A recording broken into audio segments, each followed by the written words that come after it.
ओम शांति। कल हम सभी ने इस बात को समझा था कि ईश्वर के विषय में कितने सारे मतांतर है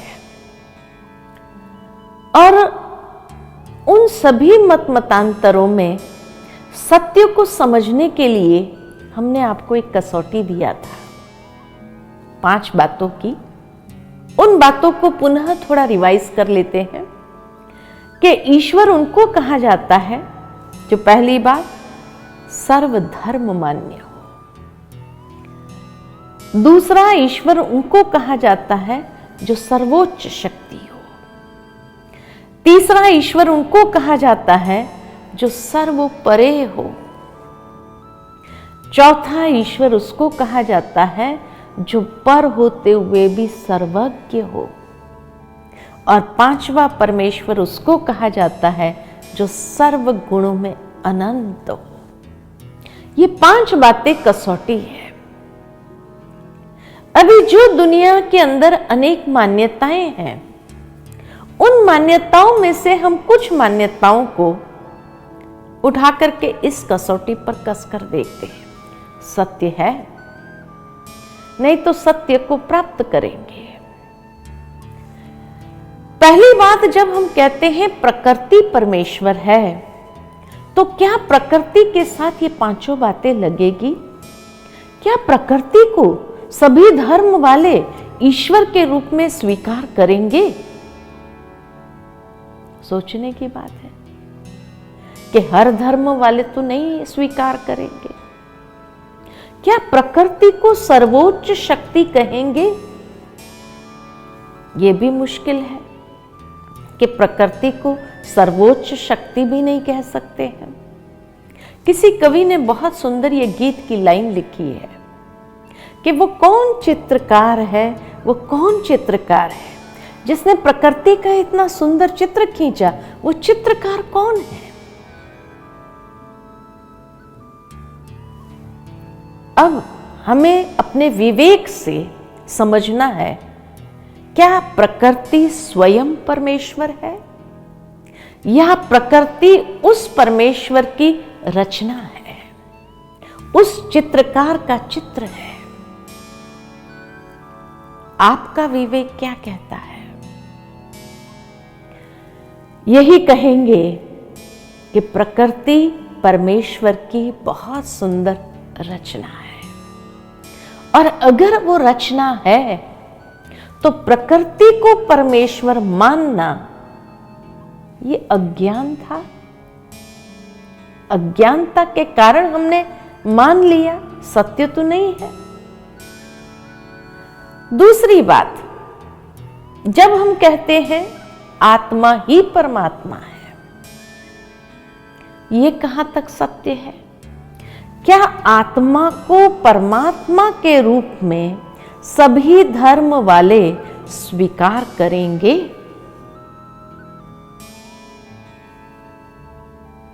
हर धर्म वाले तो आत्मा को परमात्मा के रूप में स्वीकार नहीं करेंगे।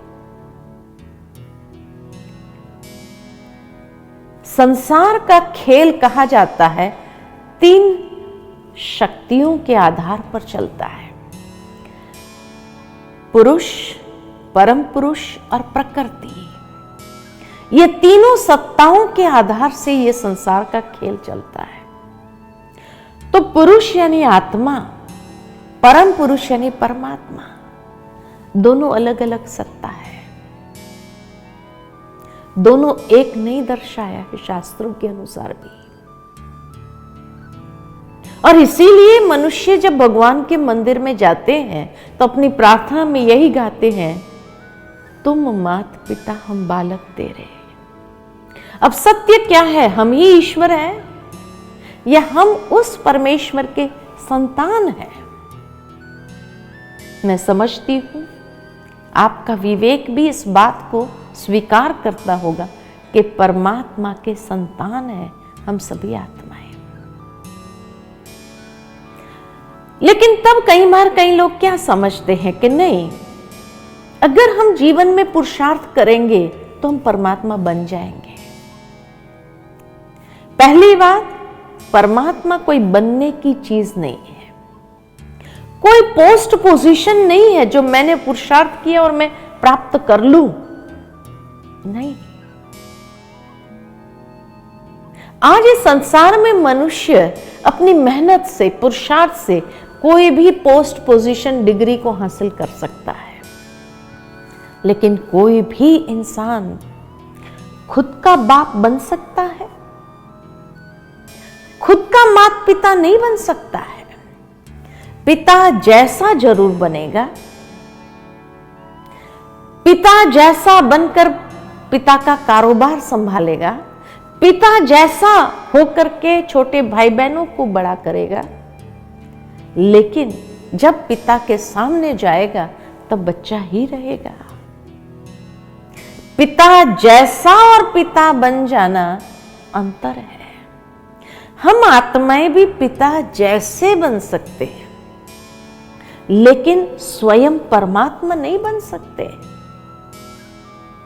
परमेश्वर के सामने हम सभी आत्माएं उसकी संतान ही है, और इसीलिए इस दुनिया के अंदर मनुष्य ने जैसे कर्म किया वैसा उसको टाइटल जरूर मिला।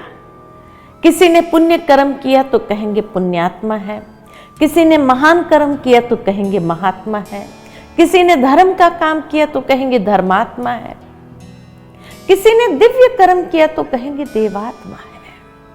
तो देवात्माएं अनेक है, धर्मात्माएं अनेक है, पुण्यात्माएं अनेक है, महात्माएं अनेक है, पापात्माएं अनेक है, लेकिन परमात्मा एक है। ग्रामर में परमात्माएं ये शब्द आता ही नहीं है। गॉड इज वन, यही कहा गया है।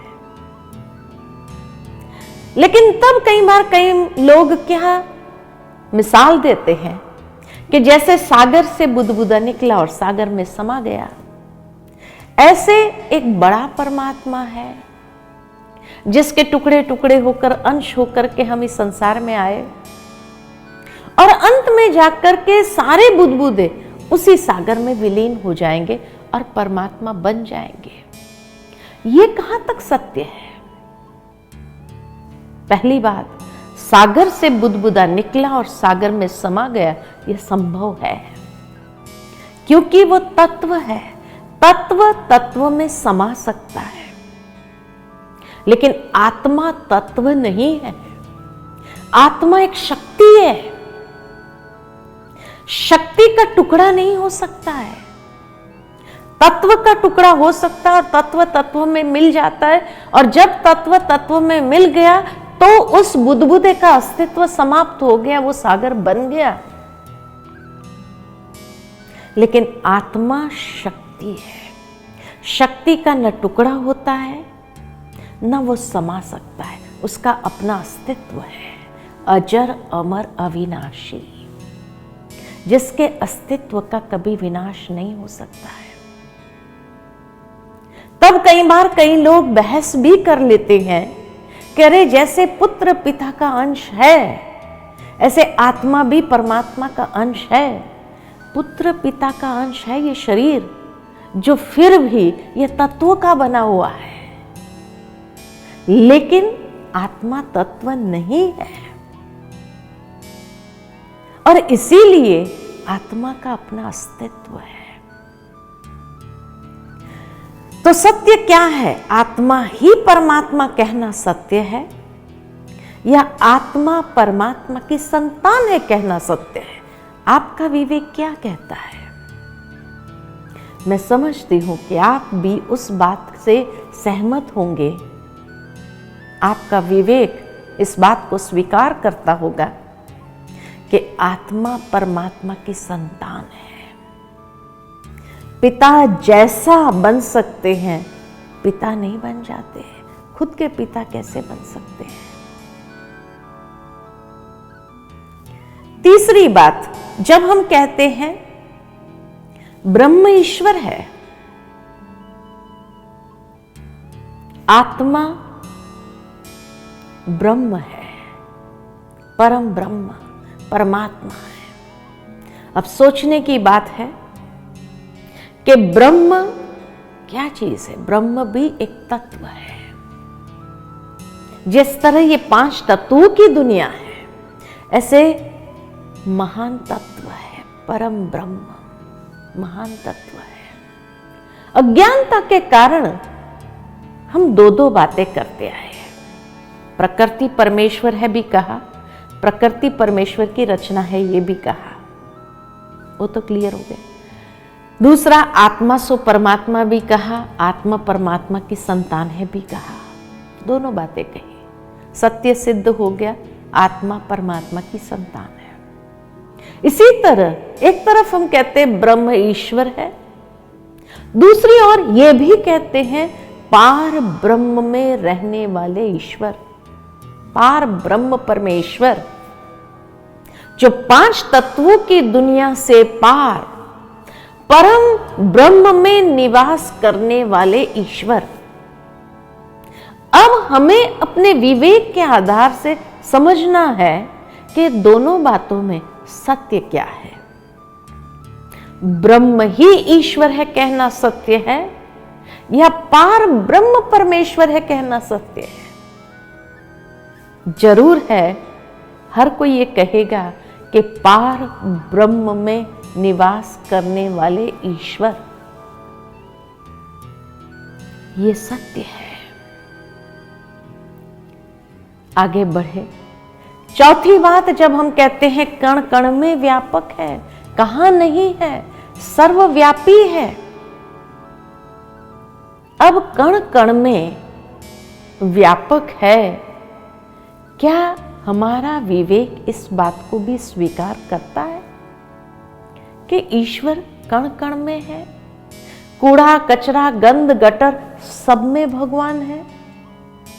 कण कण तो सब हो गया, तो कूड़ा कचरा गंध गटर सब में भगवान हो सकता है? ऊंचे ते ऊंची हस्ती, और कहां हमने उसको कह दिया? एक तरफ उसकी महिमा में गाते हैं, ऊंचा तेरा नाम, ऊंचा तेरा काम, ऊंचा तेरा धाम, ऊंचे ते ऊंचा भगवान। और दूसरी ओर हम कहते हैं कण कण में है। कहीं ना कहीं ये विरोधाभास नहीं हो रहा है? एक दूसरे से कॉन्ट्राडिक्ट नहीं हो रहा है? तब कई बार मनुष्य कहते कि नहीं, हर प्राणी मात्र में आत्मा भी है, परमात्मा भी बाजू में बैठा है। ठीक है, इस बात को भी हम देख लेते कि अगर हर इंसान के अंदर आत्मा भी है और परमात्मा भी बाजू में बैठा हो, और एक व्यक्ति किसी का खून करता है, गलत काम करता है, तो वो कर्म किसका, आत्मा का या परमात्मा का? अगर आप कहेंगे आत्मा का है, तो उस वक्त परमात्मा अंदर बैठा क्या कर रहा था? क्या परमात्मा के पास इतनी शक्ति नहीं जो एक आत्मा को गलत कर्म करने से रोक सके?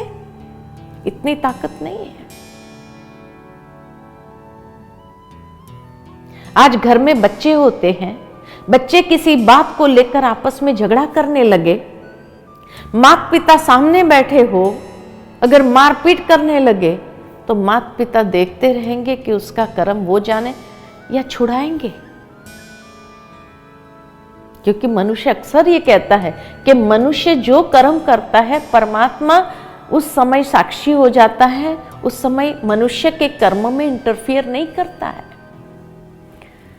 अगर साक्षी ही होना था तो जरूरी नहीं कि यहां बैठे और साक्षी हो। जिस तरह से माता पिता सामने बैठे हो तो साक्षी नहीं हो सकते हैं, इसी तरह परमात्मा भी करुणा का सागर, दया का सागर, प्यार का सागर है, माता पिता है, वो साक्षी नहीं हो सकते उस वक्त। लेकिन अगर माता पिता बाहर है, बच्चे अकेले घर में हैं, तो खूब मारपीट भी होगी। माता पिता हो तो ये काम नहीं हो सकता है। आज जैसे कोई हमें कोई बात बताता है और हमें मालूम नहीं होता है, तो हम क्या कहते हैं? ऊपर वाला जाने, छोड़ो ना, तुम क्यों इस झंझट में पड़ते? कहते ना, कभी गलती से भी कहा नीचे वाला जाने। फिर ये ऊपर वाला कौन है, नीचे वाला, सब में व्यापक कौन है, और सही कौन सा है? ऊपर वाला ये सही है या कण कण में व्यापक ये सही है? श्रीमद् भगवत गीता के 4 अध्याय में जब उसने ये कहा, यदा यदा ही धर्मस्य, जब जब धर्म की अति ग्लानि होती है तब तब अधर्म का नाश और सत धर्म की पुनः स्थापना करने के लिए मैं इस संसार में अवतरित होता हूं। तो नहीं है तभी तो आएगा। अगर यही हो तो कौन आएगा? अगर यही हो तो उसके होते इतना अधर्म कैसे? अगर नहीं है तभी तो वो आएगा, तभी तो इतना अधर्म फैला, तभी तो उसका नाश करने के लिए उसको आना पड़ता है। आज देखो, प्रकृति के अंदर भी ये गुण है कि अग्नि के अंदर लोहा रखो तो अग्नि के संग में जब लोहा आता है तो वो भी लोहा भी अग्नि के जैसा लाल हो जाता है, संग का रंग। इसी तरह मनुष्य भी थोड़े दिन किसी के संग में रहता है ना तो उसको भी संग का रंग लग जाता है। मनुष्य तो छोड़ो, पशु पक्षी को भी संग का रंग लग जाता है। वो कहानी याद आती है कि एक बार एक शिकारी 2 तोता पकड़ कर ले आया, बाजार में बेचने बैठा। एक तोते को एक महात्मा अपने आश्रम पर ले गए, दूसरे तोते को एक बदमाश अपने अड्डे पर ले गया। थोड़े दिन के बाद देखा गया कि जो तोता महात्मा के आश्रम पर गया था सुबह सुबह राम राम बोल रहा था, और जो तोता बदमाश के अड्डे पर गया था वो सुबह सुबह गालियां बोल रहा था।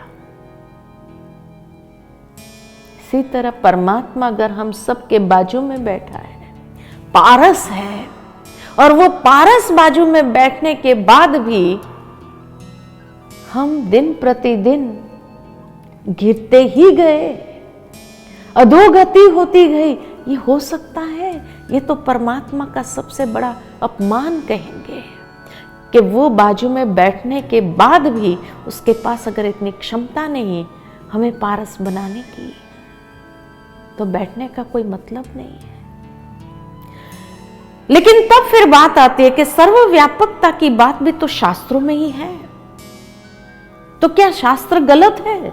नहीं, शास्त्र गलत नहीं है, लेकिन शायद शास्त्रों में जिस भाव से लिखा गया है उस भाव को हमने समझा ही ना हो, ये तो हो सकता है। शास्त्र किसने लिखे? ऋषि मुनियों ने लिखे, और ऋषि मुनियों ने ये शास्त्र किस बेसिस पर लिखे? अनुभव के बेसिस पर। उन्होंने ईश्वर के जो अनुभूति की, तो अनुभूति को शब्दों में बांधने का प्रयत्न किया, लेकिन वास्तव में अनुभूति को शब्द में बांधा नहीं जा सकता है। और इसीलिए मनुष्य ने कहीं ना कहीं मिसअंडरस्टैंड कर लिया। जिस तरह से कहा जाता है कि पहले के समय के ऋषि मुनि जो थे वो जब साधना करते थे तो they were able to travel through time, समय के अंतराल से गुजर सकते थे। और जब कली काल को देखते थे कि इतना घोर पाप कर्म होगा, मनुष्य को ये पाप कर्म से बचाएं कैसे, तब उन्होंने शास्त्र में ये बात लिखी कि हे मानव, तुम जब पाप कर रहा है तो ये मत समझना कि तुझे कोई नहीं देख रहा है, क्योंकि ईश्वर सर्वव्यापी है, कण कण में है, वो तुझे देख रहा है। एक भावना जागृत करने का प्रयत्न किया ताकि मनुष्य पाप कर्म न करे। जिस तरह से एक छोटा बच्चा जब घुटना करना सीखता है तो घड़ी घड़ी घर से बाहर जाना चाहता है, और उस समय माँ को बहुत ध्यान रखना पड़ता है कि कहीं रास्ते पर ना निकल जाए, तो माँ उस बच्चे को दरवाजे तक ले जाएंगी, बाहर एक कुत्ता दिखाएंगी, गाय दिखाएंगे और कहेंगे देख बाहर गया ना, ये कुत्ता उठा के ले जाएगा, गाय उठा कर ले जाएगी। माँ खुद भी समझती गाय कोई उठा के ले जाने वाली नहीं है, लेकिन बच्चे की सुरक्षा उसके लिए प्रथम है, इसलिए हम ये नहीं कह सकते माँ ने झूठ क्यों बोला। वो बच्चा घुटना करते हुए दरवाजे तक जाता है, जैसे ही कुत्ते को, गाय को बाहर देखता है, वापस अंदर आ जाता है और खुशी प्रकट करता है, आई एम सेफ। लेकिन वही बच्चा थोड़ा बड़ा हो जाए, 4-5 साल का हो जाए, उसके बाद उसको कह के तो देखो कि बाहर गया तो कुत्ता उठा के ले जाएगा, हंसेगा अपनी माँ पर, मेरी माँ भी कैसी, इतना भी नहीं समझती है। और वो हंसते हुए चला जाता है, बाहर जाकर कुत्ते के बच्चे को उठाकर घर में ले आएगा, लो मैं ही लेके आया। ठीक इसी तरह ऋषि मुनियों ने जो भावना बिठाने का प्रयत्न किया था ताकि मनुष्य पाप कर्म न करे, आज से 200-300 साल पहले भी कोई अगर किसी को पाप करने के लिए प्रेरित करता था तो मनुष्य मना कर देता था, अरे बाल बच्चे वाला हूं, समाज में रहना है, इज्जत से जीना है, मैं ये पाप नहीं करूंगा, ऊपर वाला भी देख रहा है, नहीं करता था। लेकिन आज विज्ञान के युग में मनुष्य बड़ा हो गया, समझदार अपने को समझता है और इसीलिए कोई याद भी दिलाता है, अरे क्यों इतना पाप करता है, थोड़ा तो ऊपर वाले का डर रख। तो वही डायलॉग, बाल बच्चे वाला हूं, समाज में रहना, इज्जत से जीना है, पाप नहीं करूंगा तो सबका पेट कैसे भरूंगा, यही कह देता है। यानी वो भाव जो बिठाने का प्रयत्न किया था ऋषि मुनियों ने, वो समाप्त हो गया और इसीलिए मनुष्य पाप भी कर रहा है, डर भी नहीं है और बहस भी करता है, ईश्वर सर्वव्यापी है। कई लोग बहस करते हैं, हमसे पूछते हैं आप क्या समझते हैं, ईश्वर सर्वव्यापी नहीं है? हम उन्हें एक ही बात पूछते हैं, आप मानते हो?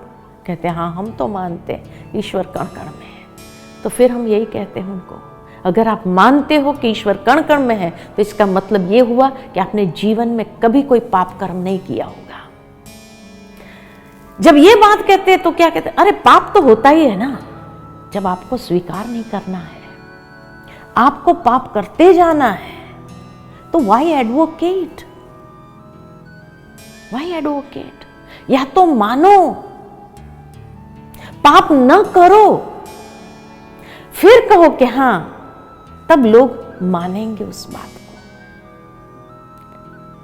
भावार्थ ये कि पहले के समय में ये बात एक भावनात्मक रूप से कही गई थी। तो भावनात्मक सत्य अवश्य है, सिद्धांतिक नहीं। मिडिल एज में मीराबाई जैसे भक्त हो गए, जिसकी ईश्वर से इतनी गहरी प्रीत थी, जैसे आज किसी का किसी से बहुत गहरा प्यार हो और उसके मनस पटल पर उसी की आकृति अंकित होती है, तो एकांत में अगर बैठे होते हैं ना, तो उसको लगता है वही आया, वही खड़ा है, वहां है, जहां देखते हैं वहां वही दिखाई देता। तब उन्होंने कहा जहां देखो वहां तू ही तू है, तो कहां नहीं है। एक भावनात्मक सत्य है, एक लगन है जो कह रही थी, लेकिन उसको सत्य मान लेना कि फिजिकली हर जगह वो प्रेजेंट है और इसीलिए ये कुर्सी को परमात्मा मान करके इसकी पूजा करना, कपड़े को परमात्मा मान करके इसकी पूजा करना, टेबल को परमात्मा मान करके उसकी पूजा करना, हर चीज की पूजा करने अगर लग गए तो ये तो अंधश्रद्धा हो जाएगी। हमें अंधश्रद्धा का प्रचार नहीं करना है, उस भावना को लेकर चलना है। ये हमें भी स्वीकार करते हैं। आज कोई हमें कहता है बहन जी आप अकेले हैं, तो हम कहेंगे नहीं, ईश्वर मेरे साथ है। एक भावना है और इस भावना को लेकर जीवन में चले तो कभी कोई गलत काम नहीं होगा, कभी कोई पाप कर्म नहीं होगा। ये भाव ऋषि मुनियों ने हम सब के अंदर बिठाना चाहा, लेकिन शायद ये भाव भूल गया और सिद्धांतिक रूप में आ गया और उसी को एडवोकेट करने लग गए। तो आगे हम देखेंगे कि परमात्मा का वो सत्य स्वरूप कौन सा है। कल इस बात को स्पष्ट देखेंगे, अनुभव करेंगे। हर धर्म में उसकी कौन सी वो मान्यता है जिसको सभी धर्म वालों ने स्वीकार किया है ईश्वर के रूप में। ओम शांति।